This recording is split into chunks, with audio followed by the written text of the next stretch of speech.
ponga sobre sus pies, hermanos, y me acompañe en esta oración. Padre, como lo hemos entonado en las alabanzas que hemos tenido, solo tú mereces toda la gloria, nadie más. La vida del creyente, del cristiano evangélico, no consiste en sí mismo, no consiste en lo bueno que es, no consiste en su perseverancia, sino consiste en lo que tú has hecho y en lo que seguirás haciendo en nuestras vidas. Por eso, como veremos el día de hoy, es que tú mereces toda la gloria. ¿Por qué? Porque eres el autor principal de todo, de todo. Realmente nosotros no tenemos nada que ofrecerte. Estás sentado en el trono, eres Dios desde la eternidad. Y hoy decides, Padre, revelar tu gloria y decides que nosotros podamos conocer tu gloria. Gracias, mi Dios. Gracias por tan bello, tan hermoso regalo, conocerte a ti, conocer a Jesucristo, tener al Espíritu Santo en nosotros. Permítenos disgustar, permítenos disfrutar este momento de palabra. No hay nada más deleitoso. Como dice el salmista, cuánto amamos tu ley, todo el día en ella es nuestra meditación. No hay nada más deleitoso que estar, Padre, en comunión contigo por medio de tu palabra. Gracias, mi Dios, por este momento. Amén. Bien, hermanos, pueden tomar su lugar. Bien, vamos a hacer un breve resumen, a ver si es cierto que pusieron atención las últimas predicaciones. Sola escritura. ¿Por qué esta es una enseñanza principal en la Biblia, hermanos? Como hemos visto, el Salmo 19, nos enseñan un poco de esto y nos dicen que Dios es creador, ¿no? Y mientras muchas religiones dicen, es que este camino te lleva a Dios, este otro camino te lleva a Dios y de una cierta manera todas las religiones te llevan a Dios. Pero bueno, cuando vamos a la Biblia, conocemos quién es ese Dios creador. Y entonces por eso es que es sola escritura. Aquí está el plan de salvación. ¿Y qué es lo que nos dice la escritura? Bueno, uno de los temas principales de la Biblia es el reino de Dios. El reino de Dios que se ha dado a través de Cristo, el cual es el único justo y que solamente Él nos puede hacer justo y solo por medio de Cristo, dice la Biblia, Él es el camino al Padre. Por Él es que podemos tener comunión con el Padre. Ahora, ¿esto cómo se da? Ahí aparece la sola gracia, la sola gracia. ¿Cómo podemos conocer al Padre? Bueno, el Padre da a conocerse por medio del Hijo y nosotros podemos conocer al Hijo porque Dios decide dárnoslo a conocer. Es por eso que la sola gracia es un regalo de Dios, una decisión soberana de amor de Dios sobre el hombre pecador. ¿Cómo lo hace? Por medio de la fe. Sola fe. Es el camino y el medio por el cual Dios nos lleva hacia Él. Y como todo esto es una obra ¿de quién? De Dios. ¿Por qué lo ha hecho? Pues para su gloria. Todo es para la gloria de Dios. Y entonces hoy veremos esta solo a Dios la gloria. Y como punto número 1 y único punto que vamos a ver el día de hoy, ¿por qué solo a Dios la gloria? Porque Él es el autor de la salvación. Él es el autor de la salvación. Y no voy a ir a muchos textos el día de hoy. Realmente voy a estar mencionando algunos, pero nos vamos a ir a Mateo 13. A Mateo 13, más adelante lo vamos a leer. Pero ¿qué es lo que nos dice la Escritura, hermanos? Yo soy Dios, yo soy creador. La Biblia nos dice, yo soy el alfa, el omega, es decir, yo soy el principio y el fin. Yo soy un Dios eterno, no soy un ser creado, sino yo soy creador de todo. Y desde antes de la creación del mundo yo soy rey, yo soy glorioso. Y entonces podemos ver en Éxodo 3:14 que Dios se le aparece a Moisés y le da una comisión para librar al pueblo de Israel de la esclavitud de Egipto. Y entonces Moisés tiene una pregunta que de cierta manera es buena, pero le dice a Dios, ¿y en nombre de quién voy? ¿Quién les diré que es el que me manda para que yo lo saque? Y Dios que se expresa de sí mismo, diles, yo soy el que soy.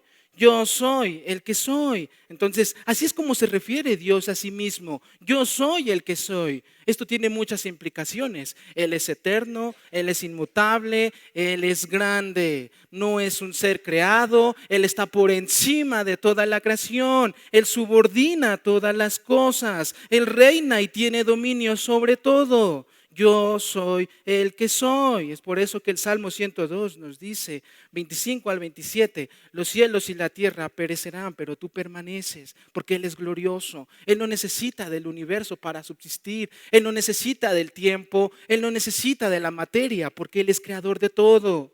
Y entonces, hermanos, vemos al yo soy actuando en la libertad de la esclavitud del pueblo de Israel en Egipto. Pero de ahí la Biblia nos empieza a relatar lo siguiente: Dios es rey, Dios es el todopoderoso, Dios es digno. Y también la Biblia nos dice, pero el hombre no es inmutable, el hombre no es eterno, el hombre no es grande, el hombre no es soberano, sencillo, el hombre no es Dios. Ahora, ¿por qué solo a Dios la gloria? Vaya conmigo a Mateo 13. Vamos a estar ahí bastante tiempo en Mateo. Mateo 13. En lo que usted lo busca, déjeme explicarle por qué Mateo escribió este libro. Mateo lo escribe y uno de los temas que le podríamos poner al Evangelio de Mateo es que Jesús es el Rey. Jesús es el Rey. ¿Cuál es el propósito por el cual Mateo nos escribe su Evangelio? Bueno, la principal audiencia a la que le escribe Mateo es a personas judías. Y Mateo en su Evangelio les está enseñando a los judíos que Jesús es el Mesías prometido en el antiguo pacto, que Jesús es Dios. Y si usted va al capítulo 1, entonces Mateo presenta al Rey. ¿Quién es este rey? ¿De qué linaje viene? En el capítulo 4, Mateo nos empieza a relatar las enseñanzas del rey, todo lo que tiene que ver con el reino de los cielos. En el capítulo 8 muestra Mateo el poder del rey para sanar enfermos, para liberar a personas que estaban poseídas por demonios, el dominio sobre todas las cosas del rey. Y en el capítulo 11, Mateo empieza a hablar acerca de la oposición en contra del rey. Y es aquí en el capítulo 13 donde Mateo nos narra las parábolas que enseñó el Señor Jesucristo. Ahora, si usted nota, yo creo que es una parábola que todos conocemos. Y esta es la parábola del sembrador. Ahora, que tenemos una pregunta aquí. ¿Por qué la parábola del sembrador? ¿Por qué no inició con otra parábola? Sencillo, la respuesta es porque la parábola del sembrador nos va a contestar cómo se pertenece al reino de Dios. ¿Quién es esta persona que habla del reino de Dios? ¿Y por qué Jesús está hablando en parábolas aquí, hermanos? Para esto tenemos que hacernos una pregunta. ¿Qué es una parábola? En términos bíblicos, una parábola la podemos definir como un proverbio. Y en términos más técnicos de nosotros, podemos definir una parábola como una ilustración de algo que es real. Pero aquí, ya, yéndonos a la parábola que enseñaba el Señor Jesucristo, Jesús daba ilustraciones de la realidad del reino de Dios. Son enseñanzas que tienen que ver con el reino de Dios. En otras palabras, es una parábola, es una verdad espiritual, pero de acuerdo a 1 Corintios 1:27, Pablo dice que no todos pueden comprender esa verdad espiritual, que no se necesita de inteligencia, que no se necesita de astucia. Hay algo más que debe de haber para poder comprender esa verdad espiritual. ¿Cómo se pertenece al reino de Dios? Es lo que está enseñando aquí el Señor Jesucristo por medio de parábolas. Quiero que me acompañe ahí en Mateo 13. Versículo 3, vamos a leer todo hasta el versículo 9 y dice la palabra de Dios. Y les habló muchas cosas en parábolas diciendo, el sembrador salió a sembrar. Versículo 4, y al sembrar parte de la semilla cayó junto al camino y vinieron las aves y se la comieron. Versículo 5, otra parte cayó en pedregales donde no tenía mucha tierra y enseguida brotó porque no tenía profundidad de tierra. Versículo 6, pero cuando salió el sol se quemó y porque no tenía raíz se secó. Otra parte cayó entre espinos y los espinos crecieron y la ahogaron. Versículo 8. Y otra parte cayó en tierra buena y dio fruto. Algunas semillas a 100 por 1, otras a 60 y otras a 30. Observen, es importante esta frase. El que tenga oídos para oír, que oiga. Y entonces los discípulos le preguntan en los siguientes textos al Señor Jesucristo: ¿por qué le estás hablando a la multitud por medio de parábolas? Versículo 11 está la respuesta. Jesús respondió: porque a ustedes se les ha concedido conocer los misterios del reino de los cielos, pero a ellos no se les ha concedido. Ahora, ¿por qué no se les ha concedido comprender el misterio del reino de los cielos? Versículo 15. Vean qué es lo que dice: porque el corazón de este pueblo se ha vuelto insensible y con dificultad oyen con sus oídos y han cerrado sus ojos. De otro modo verían con los ojos, oirían con los oídos y entenderían con el corazón y se convertirían y yo los sanaría. El mensaje les ha sido anunciado, pero son de duro corazón. Esta es la doctrina de la depravación total. No hay temor de Dios, no hay nadie que pueda buscar el nombre de Dios. Rechazan el evangelio de Cristo, pero también vemos aquí la gracia de Dios. En el versículo 18, más adelante lo vamos a leer, Jesús les empieza a explicar a los discípulos la parábola, esta verdad espiritual. Y vean qué es lo que dice el versículo 16. Pero dichosos los ojos de ustedes. ¿De quién? De los discípulos. Porque ven, y sus oídos, ¿por qué? Porque oyen. Esto es gracia. Porque nosotros tampoco podíamos comprender los misterios del reino de los cielos. Y entonces Jesús dice: dichosos los ojos, dichosos sus oídos.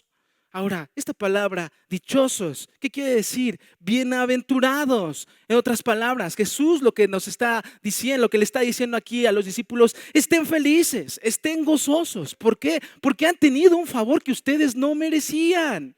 Imagina que tienes una deuda alta. Y en eso llega una persona y te dice: yo pago la deuda que tú tienes. No estarías triste, ¿verdad? No estarías de: sí, gracias. No, estarías gozoso. Es un favor inmerecido conocer el misterio del reino de los cielos. Y Jesús dice: porque no todos ven, no todos oyen, pero gracias a Dios porque Él ha concedido a algunos ver y oír. Ahora, podemos ver dos cosas aquí en la parábola, hermanos. Podemos ver juicio de Dios en la parábola. ¿Por qué? Porque anteriormente, si ustedes narran, en el capítulo 5, Mateo nos está narrando el sermón del monte. El Señor Jesucristo ya les había hablado con claridad el evangelio al pueblo judío. Pero aquí les está hablando por parábolas. ¿Por qué les está hablando por parábolas? Esto es Romanos 1:21. Los está entregando a su maldad. Qué terrible es ver a las personas cuando Dios las abandona y los entrega a su pecado. Y vemos que ellos se siguen inundando cada vez más y más en su pecado. Pero también podemos ver juicio y misericordia de Dios aquí en la parábola. ¿Por qué, hermanos? Porque hablarles con claridad, ¿qué provocaría en ellos? Mayor condenación,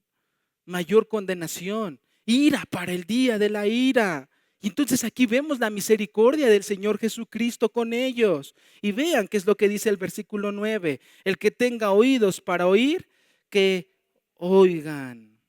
Ahora, vamos a conocer la interpretación de esta parábola. El Señor Jesucristo le dio la interpretación. Quiero que esté en estos dos textos, dos versículos a la vez. Mateo 13:3. Lo vamos a leer y vamos ahora sí ir versículo por versículo. Y les habló muchas cosas en parábolas diciendo: el sembrador salió a sembrar. Mateo 13:18. Vamos a ver la interpretación de todo esto. Ustedes pues escuchen la parábola del sembrador. ¿Quién es el sembrador, hermanos? ¿Qué representa el sembrador y qué representa la semilla? Esto es la palabra de Dios o aquellos que anuncian el mensaje del evangelio de Cristo. Ahora, dice el Señor Jesucristo, nos narra que las semillas caen en tierras. Nos habla de 4 partes en donde las semillas cayeron. Y ¿Qué representa la tierra? Son aquellos los cuales oyen el mensaje. Y entonces, como les decía, la parábola del sembrador nos está contestando cómo se pertenece al reino de Dios. Esto es, ¿cómo puedo ser cristiano? ¿Cómo puedo ser hijo de Dios? Esto es lo que va a contestar aquí la parábola. Respuesta: aquellos que reciben el llamado de la palabra de Dios. Aquellos que reciben el llamado de la palabra de Dios. ¿Quiénes son estos? Nos va a empezar a explicar. Versículo 4, Mateo 13. Y al sembrar, parte de la semilla cayó junto al camino y vinieron las aves y se la comieron. La interpretación, versículo 19. A todo el que oye la palabra del reino y no la entiende, perdón, el maligno viene y arrebata lo que fue sembrado en su corazón. Este es el quien se sembró la semilla junto al camino. Ahora, ¿quién es el maligno, hermanos? ¿A quién está hablando aquí el Señor Jesucristo? De Satanás, está hablando de Satanás. Ahora, vamos a hacer un pequeño paréntesis aquí. ¿Cómo trabaja Satanás, hermanos? ¿Cómo trabaja Satanás? Primeramente, quiero resumirlo sencillo. Satanás es un siervo de Dios. Él no puede hacer nada sin que Dios se lo permita. Satanás es un siervo de Dios. Pone a prueba a los seres humanos. Por ejemplo, cuando Satanás se presenta delante de Dios junto con los ángeles para poner a prueba a Job, fue Dios el que le permitió poner a Satanás, el que le permitió poner a prueba a Job y le dio algunos poderes para que pasara ahí unas situaciones. Job. Y en Primera de Crónicas 21:1, ustedes recuerdan que Satanás tienta al rey David para que hiciera un censo. ¿Y por qué el rey David? ¿Por qué era pecaminoso que el rey David hiciera un censo? Porque al hacerlo, él estaba confiando en el número de militares que tenía para poder enfrentar a otros pueblos y no depender de la fuerza y de la gracia de Dios. E incluso vemos ahí en el Nuevo Testamento, nos habla, hermanos, de quién es Satanás. Mateo 4:3, Mateo 4:3. Y acercándose, el tentador le dijo: si eres hijo de Dios, ordena que estas piedras se conviertan en pan. ¿Cómo se refiere Mateo a Satanás? Como el tentador. El tentador. Ahora, ¿cómo se ven las tentaciones por parte de Satanás, hermanos? Sencillo. Pone en duda la palabra de Dios. Pone en duda la palabra de Dios. Esto es Génesis. Ustedes recuerdan cuál fue la instrucción que Dios le dio a Adán. No comas de este fruto, porque ciertamente el día que él comas, ¿qué iba a pasar? Iba a morir. Pero llega Satanás y ¿qué le dice? Con que Dios te ha dicho. ¿Cómo se ven las tentaciones de Satanás? Pone en duda la palabra de Dios. E incluso si usted lee la tentación que hizo con el Señor Jesucristo, Satanás, ¿qué le dice al Señor Jesucristo? Escrito está. Escrito está. Satanás se sabe las escrituras. Satanás cita las escrituras, pero todas malinterpretadas, todas torcidas. Muchos vienen, van a pararse en los púlpitos también y como el pueblo no tiene discernimiento, puede decirle amén a cosa que no es palabra de Dios. Y entonces, las tentaciones van a venir a su vida, no nada más en la iglesia, sino a lo largo de toda su vida, para poner en duda la palabra de Dios. Esta es la guerra espiritual que nos habla el libro de Efesios. No es de que usted se tenga que estar peleando allí con el diablo. No. Es confiar en las promesas de Dios, es obedecer a la palabra de Dios. Y entonces, hermanos, cuando vienen las tentaciones, hay fuerzas demoníacas detrás de todo eso. Pero quiero que escuches algo. Satanás no te puede forzar a pecar. Satanás no fuerza al hombre a pecar. La Biblia nos deja bien en claro que en el día del gran juicio el hombre va a ser juzgado según sus obras. No va a ser juzgado de acuerdo a lo que Satanás hizo, sino según sus obras. El hombre es responsable de su pecado. Esto es, Génesis otra vez. Satanás no agarró del fruto y se lo dio de comer a la fuerza a Adán. El hombre decidió desobedecer a Dios. El hombre decidió desobedecer a Dios. Y entonces, hermanos, Satanás viene tienta a las personas y ellos responden de acuerdo a sus propias pasiones y deciden ignorar a Dios. Este es el primer terreno. Este es de las personas que escuchan el Evangelio, pero dice el Señor Jesucristo no le entienden. Pero esto en otras palabras es ignoran el Evangelio, desprecian el Evangelio, no quieren escuchar la palabra de Dios. Lo podemos ver con varias personas. No me hables ya de eso. Tu Dios es anticuado. La Biblia es anticuada. Desprecian el mensaje del Evangelio. Ahora, hermanos, vayamos ahí a Mateo 5. Otra parte cayó en pedregales donde no tenía mucha tierra y enseguida brotó porque no tenía profundidad de tierra. Versículo 6. Pero cuando salió el sol se quemó y porque no tenía raíz, ¿qué pasó? Se secó. Versículo 20 está la interpretación. Y aquel en quien se sembró la semilla en pedregales, esto hermanos, los pedregales que son, es tierra rocosa. Es decir, no hay una raíz profunda para que pueda germinar la semilla. Y dice, y aquel que en quien se sembró la semilla en pedregales, este es el que oye la palabra y enseguida la recibe con gozo. Versículo 21, pero no tiene raíz profunda en sí mismo, sino que solo es temporal. Y cuando por causa de la palabra viene la aflicción o la persecución, enseguida se aparta de ella. Ahora, aquí tenemos una palabra muy importante. Dice el Señor Jesucristo que es una fe, pero no es la fe que salva. Es una fe temporal. ¿Qué es esto? Una fe emocional. ¿Qué es esto, hermanos, de una fe emocional? Sencillo. Muchos dicen amar a Cristo, escuchan el mensaje de evangelio y dicen, wow, todo eso, a eso el Señor Jesucristo por mí. Van a venir a la iglesia, van a estar muy entusiasmados, van a estar orando, van a estar leyendo la palabra de Dios. Pero cuando se les confronta con los ídolos de su corazón y cuando se les lee el evangelio de Mateo, ¿quiere seguir a Cristo? Pues Cristo dice, si alguno quiere venir en pos de mí, niéguese a sí mismo, tome su cruz y sígame. Cuando son confrontados con su pecado, huyen del evangelio. Cuando les es demandado, quizá abandonar el trabajo, porque su trabajo lo está desviando del camino de Dios. Abandonar a una persona, porque esa persona lo está desviando del camino de Dios. Cuando se les es demandado abandonar su propio deleite, o cuando Dios no responde de la manera que ellos querían, deciden abandonar. El texto es claro, no hay raíz profunda, es algo temporal.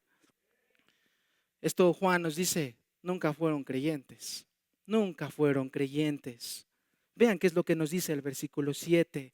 Otra parte cayó entre espinos y los espinos crecieron y la ahogaron. Versículo 22 está la interpretación.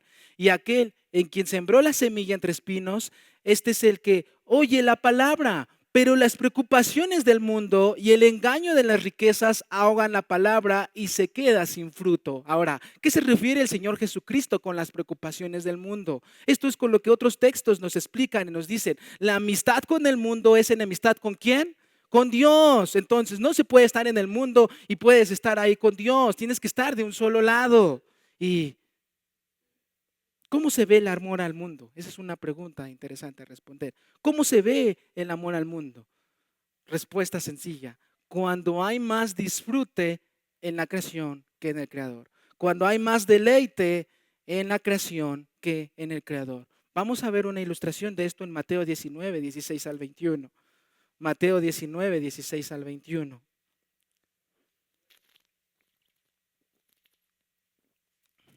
Vean qué nos dice. Y un hombre se acercó a Jesús y le dijo, Maestro, esta es la misma pregunta que nos está contestando la parábola del sembrador. ¿Qué cosa buena haré para obtener la vida eterna? ¿Cómo puedo ser hijo de Dios? ¿Cómo puedo conocer a Dios? ¿Cómo puedo tener acceso al Padre? Vean qué es lo que contesta el Señor Jesucristo. Versículo 17. Jesús respondió, ¿por qué me preguntas acerca de lo que es bueno? Solo uno es bueno. Pero si deseas entrar en la vida, guarda los mandamientos. Versículo 18. ¿Cuáles? Preguntó el hombre. Y Jesús respondió: no matarás, no cometerás adulterio, no hurtarás, no darás falso testimonio, honra a tu padre y a tu madre, y amarás a tu prójimo como a ti mismo. Ahora, hermanos, quiero hacer una pausa aquí. Que el Señor Jesucristo no está enseñando aquí salvación por obediencia. Él es completamente sabio, Él conoce el corazón del joven rico, y entonces vamos a ver más adelante que Él menciona esto para confrontarlo con su pecado. Vean, versículo 20, el joven dijo: todo esto he guardado. Pues entonces Él es el Señor Jesucristo porque Él es perfecto. Imagínense, dice que no ha matado, que no ha cometido adulterio, que no va a hurtar, cuando el Señor Jesucristo en el Sermón del Monte ya dijo que si alguno se ha enojado contra un hermano, ¿qué es lo que hace delante de Dios? Comete homicidio. No necesariamente, aunque haya tenido ahí una piedra y lo haya aventado y lo haya matado literalmente. Y el joven dice: no, es que yo eso no lo he hecho nunca. Vean, el joven dijo: todo, versículo 20, todo estoy guardado. ¿Qué me falta todavía? Jesús lo respondió: si quieres ser perfecto, ve y vende lo que posees y da a los pobres y tendrás tesoro en los cielos, y ven y sé mi discípulo. ¿Qué está haciendo el Señor Jesucristo? Lo está confrontando con su pecado. ¿Cuál es el pecado de este joven? Que es pecador. ¿Por qué? Porque, vean, versículo 22, pero al oír el joven estas palabras se fue triste porque era dueño de muchos bienes. Ok, tú dices amar a tu prójimo, pero si amas a tu prójimo, apóyales.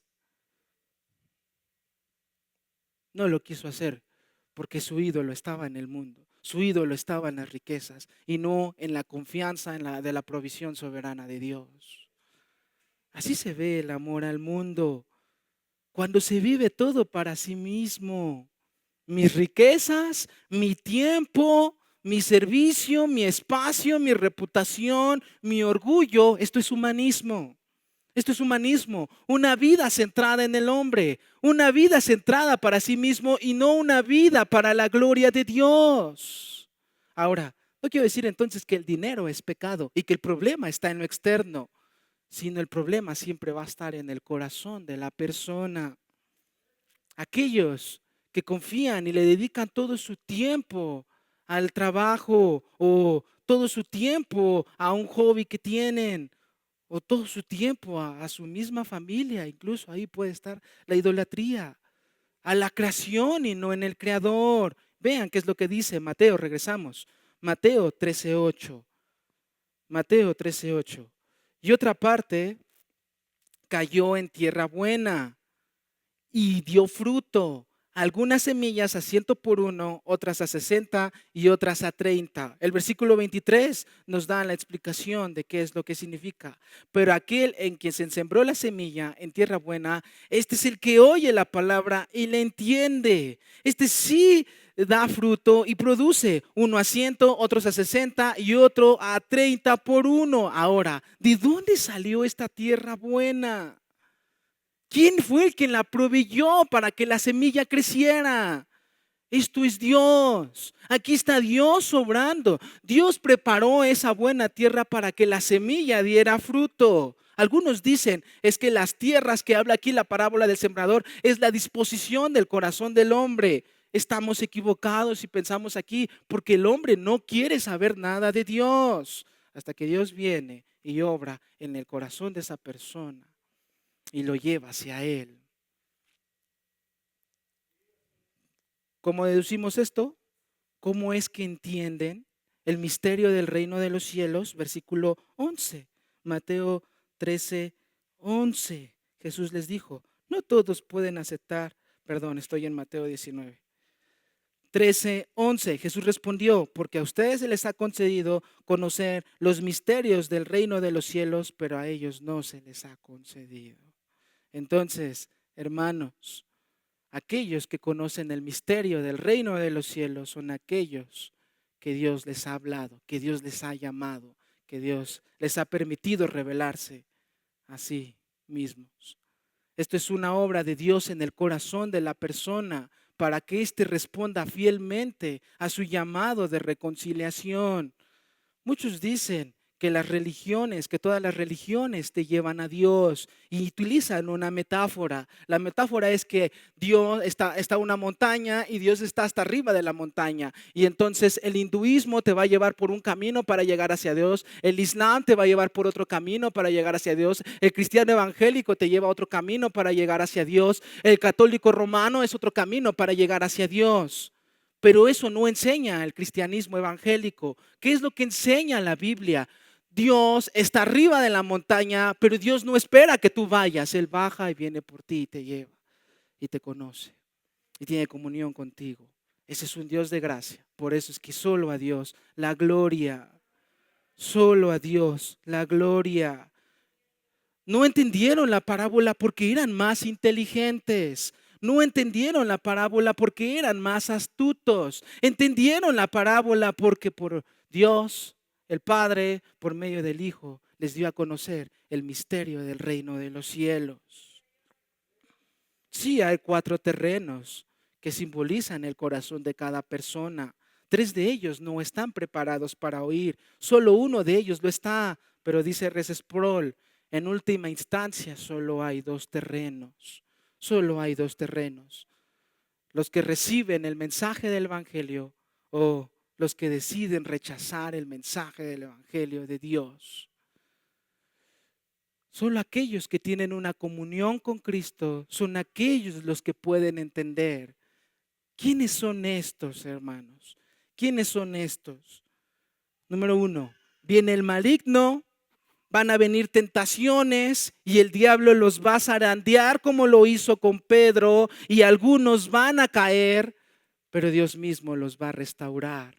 Ustedes recuerdan la tentación de Pedro, le dijo, Satanás ha venido y dice y ha dicho que te van a zarandear, pero yo he intercedido por ti. El Señor Jesucristo es abogado ante nosotros y todavía le da una seguridad a Pedro. Y cuando vuelvas, me vas a servir. Cuando vuelvas, me vas a servir. Esto es, hermanos, no es de que Pedro estaba bien agarrado de la mano de Dios, sino que la poderosa mano de Dios estaba con Pedro. Es por eso que el cristiano persevera. No por sus propios méritos, no por sus propias fuerzas, sino por la mano poderosa de Dios en él. Esto es, también hermanos, su fe no es emocionalista, su fe no es temporal. El cristiano no está exento de que le pase alguna enfermedad. El cristiano no está exento de que se le muera algún familiar. El cristiano no está exento de que pierda el trabajo. Pero comprenderá que Cristo es suficiente, que Cristo es lo más valioso.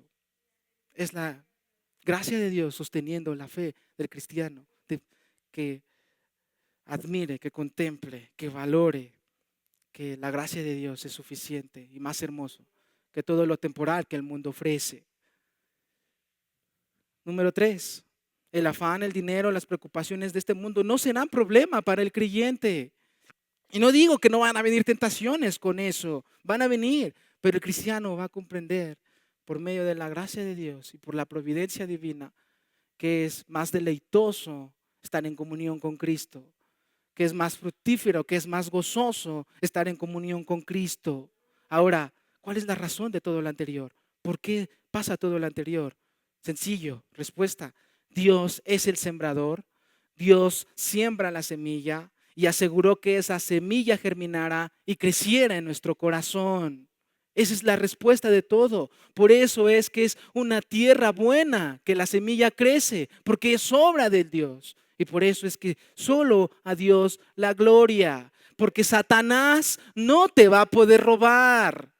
Satanás no puede debilitar el poder de Dios. Las pruebas, el afán, el emocionalismo no prevalecerán porque tú estás sostenido por la mano de Dios. Es por eso, hermanos, que como dijo una persona, mi salvación no depende de mi agarre débil de Dios, sino de su mano poderosa sosteniéndome desde la eternidad. La salvación no se pierde, hermanos. Eso es mentira. Todos aquellos que dicen que la salvación se pierde, eso es mentira. La salvación es eterna. Porque no hay nada que te pueda separar del amor de Cristo. Y vean cómo culmina el texto, versículo 8. Este sí da fruto y produce uno a 100, a otros 60 y otros a 30 por uno. No todos van a tener los mismos frutos. Algunos se van a notar un poco más que en otras personas. Pero, ¿cómo son estos frutos? ¿Cómo se empiezan a ver estos frutos, hermanos? El Catecismo de Westminster hace dos preguntas. Confesión, perdón, de Westminster hace dos preguntas. Pregunta número uno es, ¿quién te creó? Y ellos responden, Dios. ¿Para qué te creó Dios? La respuesta es, para su gloria, para su gloria. Entonces, estos frutos se ven cuando un creyente que ha sido salvado ya no vive para sí mismo, sino vive para la gloria de Dios. Ahora, la respuesta es, ¿cómo se vive para la gloria de Dios? ¿Cómo se ve una persona que vive para la gloria de Dios? El pastor John MacArthur nos ayuda a responder un poco esta pregunta. Número uno, tu fe no va a fallar. Tu fe no va a fallar porque no es tu fe, sino es un regalo que Dios te ha dado. Es un regalo que Dios te ha dado. Vas a estar en pruebas, vas a estar en dificultades y vas a decir no puedo más, pero la mano de Dios te va a estar sosteniendo, te va a estar llevando hacia Él. Número dos, ¿qué amas? Dice la palabra de Dios. Si alguno está en Cristo, nueva criatura es. Todas las cosas viejas pasan y nuevas cosas vendrán. ¿Cuáles son estas nuevas cosas, hermanos? Tres. Número uno, ¿qué son estas nuevas cosas? Amor. Amor. No es un amor perfecto, pero es un amor evidente. ¿Cómo se ve esto? Amas a Dios, amas su palabra. Quizá no la amas como la deberías, pero estas cosas van aumentando. Amas al pueblo de Dios, te gusta estar con el pueblo de Dios, te gusta convivir con su gente, hasta tienes más comunión que ellos, que con los incrédulos, confías más en ellos que con los incrédulos. Y entonces el amor es la primera evidencia de tu salvación. Número dos, humildad, humildad. Eres consciente de tu pecado y nunca vas a superar esta increíble gracia que Dios te ha dado. Esto te lleva a tener una vida de gratitud. Dios, yo no merezco esto, pero gracias. Gracias por haberme concedido este hermoso regalo de salvación. Gracias. Número tres, te lleva a una obediencia. Una obediencia. No es perfecta, pero hay un anhelo en obedecer a Dios. Hay un anhelo en obedecer al Señor. Temes fallarle a Dios. Temes fallarle a su palabra.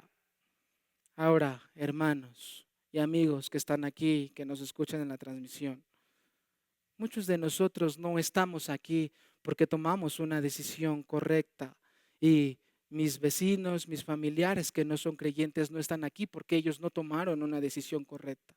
Estamos aquí porque el sembrador puso en nosotros la semilla, la cual hizo que germinara por la obra del Espíritu Santo. Hoy podemos oír, hoy podemos ver, hoy podemos comprender quién es Él. De tal manera que nosotros con seguridad podemos responder con un amén a la frase que dice, el que tenga oídos para oír, que oiga. Una frase que se me ha incrustado mucho estos últimos meses, hermanos, es dale la gloria a Dios. Dale la gloria a Dios. Y Dios me ha incrustado tanto a ir aplicando esta frase a mi vida, en donde me ha hecho entender que estoy en este mundo, pero no soy de este mundo. Yo vivo para la gloria de mi Padre. Ya sea que me tenga que poner un calcetín, ya sea que me esté lavando los dientes, que pueda hacer cualquier movimiento, vivo para la gloria de mi Padre. Me gusta mucho observar a él y a Lucas cuando están haciendo ejercicio. Me gusta mucho observar cómo ella ora con él y le da gracias a Dios porque se pueden mover, porque puede mover Lucas las manos, porque ella puede instruirle, eh, porque Él es el dador de todas las cosas, Él es el creador de todas las cosas, todo está sostenido por medio del poder de su palabra. Dale la gloria a Dios. Dale la gloria a Dios también significa, hermanos, que quizá estás en una prueba difícil en donde ya no puedes más, en donde dices quizá mi fe hasta aquí llegó, pero viene Dios y te enseña que Él es lo más glorioso que puedes tener y que puedes conocer. más grande que esa prueba y que va a haber gracia para todas las cosas. Es por eso, hermanos, que la adoración no culmina aquí, como vimos en el Congreso. No es de que agarro, me salgo y no hay nada diferente. Mi forma de vivir cambia completamente saliendo de este lugar. Anhelamos adorar a Dios en todo momento, en todo lugar. Y lo más importante, desde nuestros pensamientos, estando solos. Ahora, hermanos, concluyo con estos dos textos que nos dicen mucho. Porque el Hijo del Hombre no vino para ser servido, sino para servir y para dar su vida en rescate por muchos. Porque de Él, por Él y para Él son todas las cosas. A Él sea la gloria para siempre. Amén. Y versículo 9 de Mateo.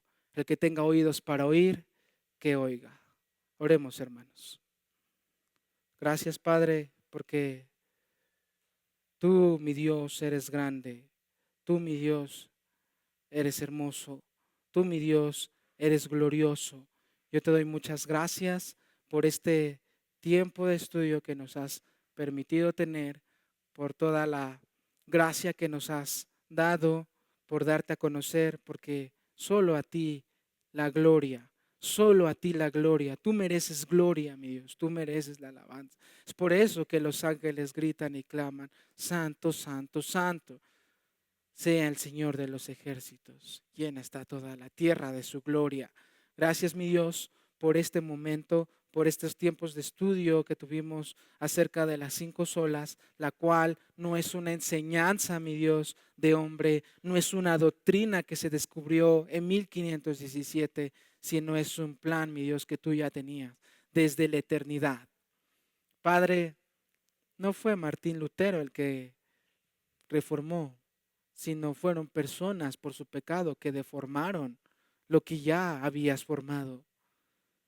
Pero, como dice tu palabra, tú permaneces. Lo que has decretado desde el principio sucederá. Nada, mi Dios, va a debilitar tu obra. Nada va a cambiar tus propósitos, tus planes, tus decretos, porque son perfectos, porque son buenos, porque son sabios. Gracias, mi Dios, por Cristo.